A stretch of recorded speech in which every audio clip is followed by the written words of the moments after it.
अपना आप ही देखते रहते थे। घर से आईना देखना बुरी बात नहीं, लेकिन सिर्फ अपना आप ही देखते रहना और हर वक्त देखते रहना, खुदा मुझे ऐसी खुदाई ना दे कि अपने सिवा कुछ दिखाई ना दे। ये भी कोई इतना ठीक मसला नहीं। आप गौर फरमाए, क्या अर्ज करना चाहता हूं आपकी खिदमत में मेरे अजीज।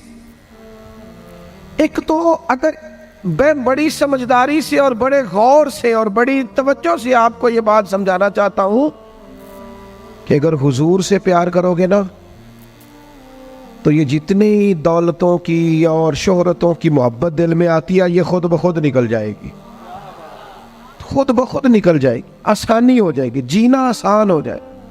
दूसरी बात आपकी खिदमत में अर्ज करूं, हम ना ताज़ा दम नहीं रहते, हम परेशान रहते हैं,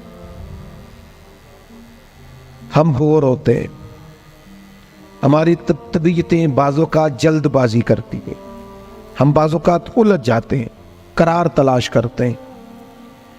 उस करार को तलाश करने के लिए फिर बाज़ लोग उल्टी सीधी मूवीज़ देखते हैं।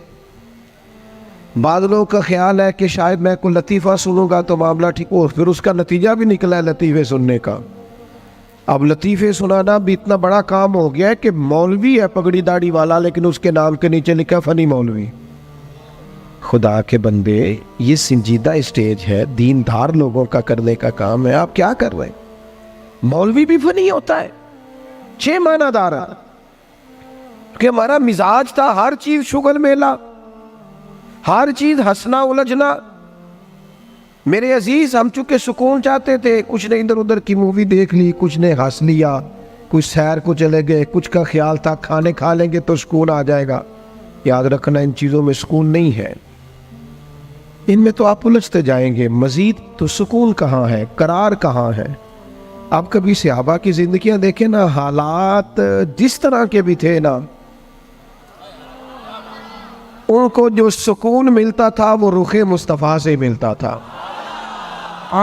उनकी तबीयत पूरी लग गई थी कि हुजूर अलैहिस्सलाम की जो यादें हैं वो दिल को ताज़ा करती।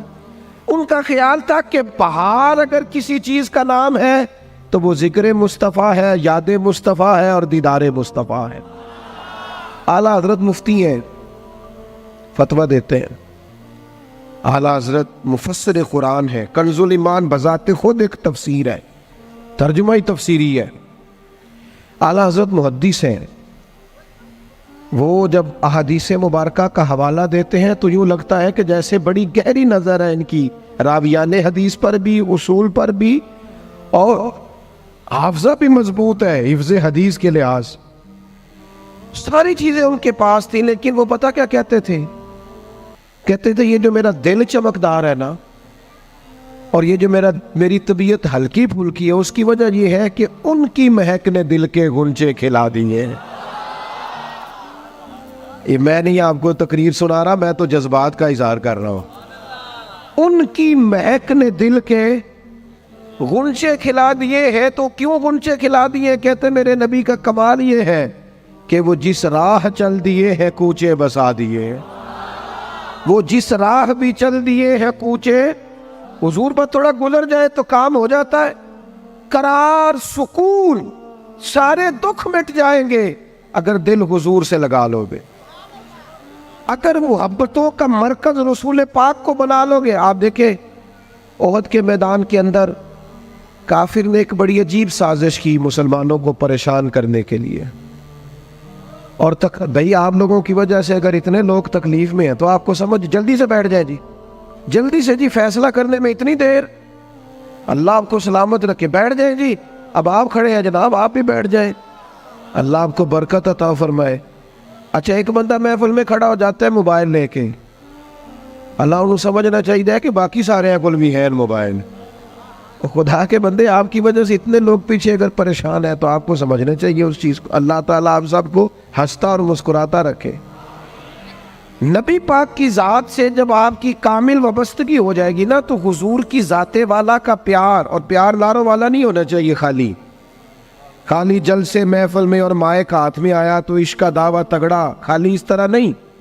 तन्हाई में भी तू रोए हुजूर की बारगाह। एक महफिल में मैं एक दफ़ा हाजिर था तो एक नात का बच्चा मेरे पास आया कहने लगा जी मेरी सिफारिश कर दो, मैं भी हजूर दी बारगाह च हाज़री लवानी है। मैं क्या पुत्र तू घर जाके पढ़ लै, उत्थे भी हाज़री लग जाएगी कि 4000 बंदा चाहिए हाज़री लवाने लई। हुजूर की बारगाह में तो जहाँ बैठ के भी पढ़े हाज़री लग जाती है। इसके लिए क्या साज संवर के मजलिस ही फ़कत हो तो हाज़री लगती है? ये भी आला हाज़री है, पर वो तो वल्लाह वो सुन लेंगे और फरियाद को पहुँचेंगे हम। बस इतना तो हो, कोई फरियाद करे दिल से, तू बात तो दिल से कर। आपकी जब कामिल वाबस्तगी हुजूर से हो जाएगी ना, तो ये गुर्बतों का डर, ये परेशानियां, ये आजमाइशें, एक जगह रोना नहीं रोया हजरत बिलाल ने कभी अपनी गरीबी का, एक जगह परेशान नहीं हुए कभी हजरत सलमान फारसी के मैं परदेसी हूँ, एक जगह भी कभी जनाब सुहैबी रोमी को तकलीफ नहीं हुई। क्यों भला? इसलिए कि हुजूर की मोहब्बत ऐसी दवा है जो हर बीमारी से शिफा अता कर देती। ओहद के मैदान में काफिरों ने एक चाल चली थी। उनको पता था कि कौन सी बात मुसलमानों को ज्यादा परेशान कर सकती है। उन्होंने एक अफवाह फैला दी थी कि माज़अल्लाह हुजूर को शहीद कर दिया गया।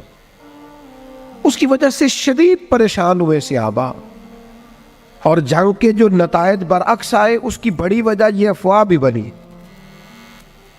अब सहाबा बड़े परेशान थे, हुजूर शहीद हो गए। कुछ लोग ना मैदान उहद से जब वापिस आ रहे थे ना, जंग खत्म होने के बाद, एक खातून जा रही थी मैदान जंग की जानिब। औरतें अपने मिजाज के लिहाज से कमज़ोर होती है कल्बी तौर पर, और बड़ी खूबसूरत बात लिखी है उलमा ने, कहते हैं औरत के दिल में दर्द ज़्यादा होता है ना, प्यार ज़्यादा होता है, और ये जो वो कमज़ोर वाक़या हुई है इसे ऐब ना समझो। इसीलिए तो अल्लाह ने बच्चे को पालने का ज़िम्मा उसका लगाया है कि वो शफ़क़त ज़्यादा रखती है, मोहब्बत ज़्यादा रखती है, दर्द दिल ज़्यादा रखती। इसलिए जिस दर्द से वो बच्चे को पाल लेती है ना। मेरा बेटा एक दिन घर में कुछ पका हुआ था, उसकी अम्मा कहने लगी खाना खाओ, कहता है मैं नहीं खाना। ओदी अम्मा कहती मैं बड़ा जोर लाया, बड़ी मेहनत की थी, बड़ी गर्मी च पकाया, अज तो यही खाना पड़ा है। कहने लगा मैं नहीं खाना, मैं आराम से खाना खा रहा हूँ। अब वो माँ बेटा बहस कर रहे हैं। थोड़ी देर गुजर गई तो मैनू कहती तुसी क्यों नहीं बोलते? मैं क्या मैनू पता है किन्ने जितना है, थोड़ी देर बाद खलो जाओ, मैनू पता है किन्ने जितना है। वो बच्चा उठ के अंदर चला गया, कहने लगा मैं नहीं खाता, तुसी खाओ। वो फिर 5 मिनट लगे तो वो पकाना शुरू करता जो बच्चा कह रहे थे। तो मैं क्या मैंने तो पता है ना नतीजा की है, तो इस बहस में जाने की ज़रूरत है। इसलिए कि माँ औलाद के सामने हमेशा ही हार जाती है। वो औलाद के सामने जीत सकती, वो नहीं जीत सकती ना। शफकत ऐसी है। औरतें मिजाज के लिहाज से अल्लाह ताला ने नरमी दी होती, इसको ऐब ना जाना जाए, ये अल्लाह ताला ने उन्हें वदियत की है चीज़। तो खातून जा रही है मैदान उहद की जानिब, वहां से सहाबा आ रहे। तो खातून पूछती है सहाबा से हुजूर का क्या हाल है? तो एक सहाबी अपने लहजे में गोया कहने लगे खबर मुश्किल है, पर तुझे सुनानी भी ज़रूरी है। इस जंग में तेरे भाई का इंतकाल हो गया है। बहन के लिए इससे बड़ी भी कोई खबर होगी कि भाई का इंतकाल हो गया? वो खातून ने ये खबर सुनी, इन्ना लिल्लाहि व इन्ना इलैहि राजिऊन पढ़ा, आगे गुजर गई। अगले सहाबी से जाके पूछती है हुजूर का क्या हाल है, और बेचैन है, दौड़ी जा रही। ये मेरी बात को समझे आप। किसी एक जगह जब आपकी मोहब्बत का गलबा होता है तो फिर बाज गम लगते ही नहीं। आपकी कैफियत ही और होती है जिंदगी गुजारने में। आगे बढ़ी, एक और सहाबी मिले, उनसे पूछती है हुजूर का क्या हाल है? तो कहने लगे मेरे पास तेरे लिए एक बड़ी सख्त खबर है, तेरे शौहर का इंतकाल हो गया। उसने थोड़ी देर के लिए खामोशी इख्तियार की, अल्लाह की रज़ा पे राज़ी रहने के कलिमात अदा की और आगे बढ़ी। एक और शख्स से सवाल, ये ज़रा सोचते जाना, ये खबरें अगर अचानक मिले, भाई चला गया है, बाप चला गया है, इसको सोचना, अपने ऊपर तारी करना, खुदा ना करे ऐसा हो। पर जब खबर मिले तो कैफियत क्या होती है। वो खातून आगे बढ़ी तो एक शख्स और मिला, पूछती है ज़रा बताओ ना हुजूर का क्या हाल है? तो कहने लगे मेरे पास तेरे लिए खबर है कि तेरे वालिद भी इस जंग में शहीद हो गए।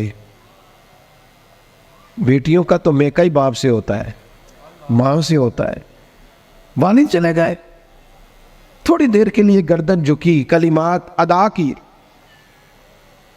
और फिर पूछती है सियाबी से, वालिद चले गए, भाई चले गए, शौहर चले गए, मुझे बताओ कि मेरे नबी पाक का क्या हाल है।